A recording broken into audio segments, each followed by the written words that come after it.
мудрий народи нашої найсміливішої країни, усі захисники і захисниці. Минулого року, 14 травня, в нашій державі вперше відзначався День пам'яті українців, які рятували євреїв під час Другої світової війни. 2659 українців та українок отримали звання праведників народів світу. Наша країна четверта у світі за кількістю праведників. Людей, які ризикували своїм життям своїх рідних, але все одно рятували тих, кому загрожувала неминуча смерть від рук нацистів. Рятували дітей, дорослих, цілі родини.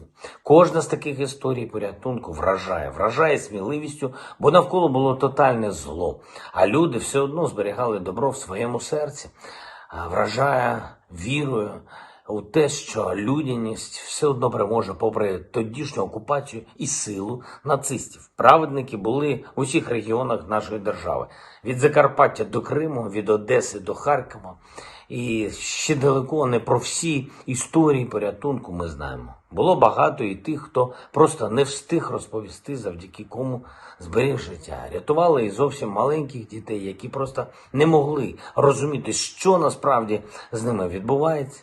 Ми маємо завжди згадувати, що у нашого народу є такі праведники. І що навіть у найтемніших обставинах знаходяться люди, які несуть світло. Саме таке прагнення до добра ми бачимо і зараз. В українців, в українках, які допомагають рятувати наших людей від окупантів, від таких самих нацистів.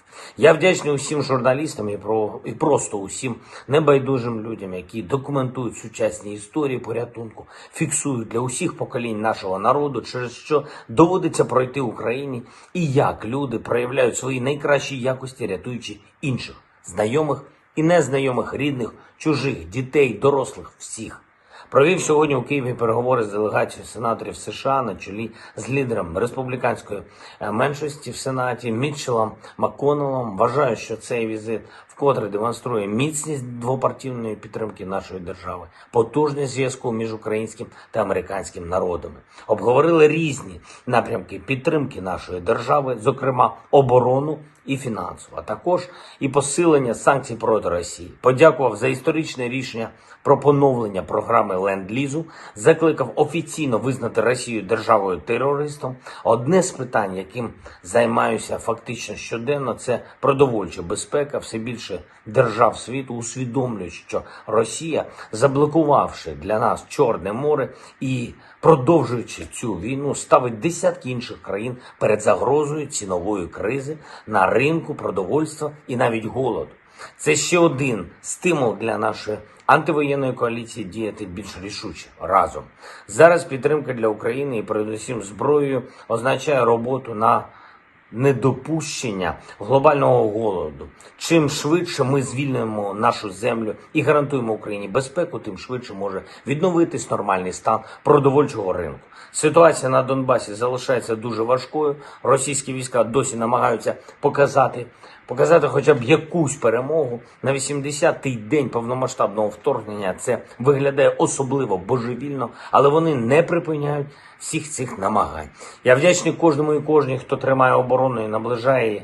І для Донбасу, і для Приазов'я, і для Херсону. Те саме, що зараз відбувається на Харківщині. Крок за кроком змушуємо окупантів піти з нашої землі. Змусимо піти з українського моря. До речі, зараз у багатьох містах і громадах України тривають дискусії про перейменування вулиць і площ. Раджу звернутися до історій українських праведників і увічнити їхню пам'ять. Бо це саме про ту сміливість і людяність українців, які вже довели, що зло, яке приходить на нашу землю, неминуче програє. Вічна слава усім нашим захисникам і захисницям. Вічна пам'ять усім, хто віддав життя за Україну. Слава Україні!